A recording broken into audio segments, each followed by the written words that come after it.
Political opportunities బీసీలకు రావడం లేదు. 70 సంవత్సరాల స్వతంత్ర దేశంలో ఆనాడు సరే అంబేద్కర్ గారు కానీ ఆ రోజు రాజ్యాంగం రాసిన వాళ్ళంతా కూడా రాజ్యాంగం నిర్మాణంలో పార్టిసిపేట్ చేసిన వాళ్ళంతా కూడా ఎస్సీఎస్లకు 10 సంవత్సరాలు రిజర్వేషన్ పెట్టారు. ఏది ఎమ్మెల్యే ఎంపీ సీట్లలో ఏమనుకున్నారు, 10 సంవత్సరాలు అంతా మారిపోతుంది అనుకున్నారు. ఇంకెక్కువైపోతాను. ఆ 10 పోయి అమెండ్మెంట్ చేసి ఇప్పుడు 80 సంవత్సరాలకి పొడిగించారు. మరి వెనుకబడిన కులాల లెక్కలంగా తీసినట్లయితే ఎక్కడ లేరు. మీకు పార్లమెంటులో ఈ రోజు వరకు 20% కూడా రావడం లేదు. అసెంబ్లీలలో చూసినట్లయితే 20% ప్రాతినిధ్యం కూడా రావడం లేదు. ఆ వచ్చే 20% మంది కూడా ఎవరు, అప్పర్ బీసీలే వస్తున్నారు.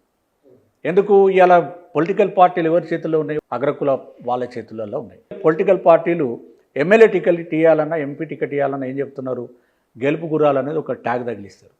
గెలుపు గుర్రం ఏంటిది, కులము డబ్బు క్వాలిఫికేషన్.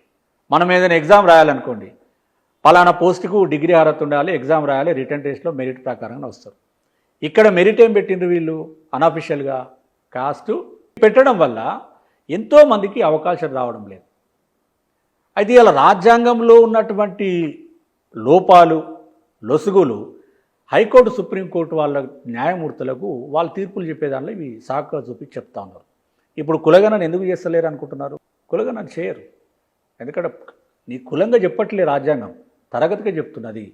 ఆ ఒక్క పదము ఈ బీసీ కులాలలో అప్పర్ బీసీలకు పర్వాలేదు, కింది వాళ్ళు ఘోరమైన పరిస్థితి, అసలు మన కులమే అస్తిత్వం లేకుండా రాజ్యాంగ సవరణ. ఒకటి, వెనుకబడిన కులాలు వీళ్ళ ఓట్లు వీళ్ళు వేసుకొని అధికారంలో రావాలి. ఒకటి, కులాంతర వివాహాలు సపోర్ట్ చేయాలి, ఎంకరేజ్ చేయాలి. ఇంకొకటి, లేదా రాజ్యాంగ సవరణ జరగాలి. అదర్వైజ్ మనం అనుకున్నటువంటి preamble of the constitution satisfy అయ్యే అవకాశాలు లేవు.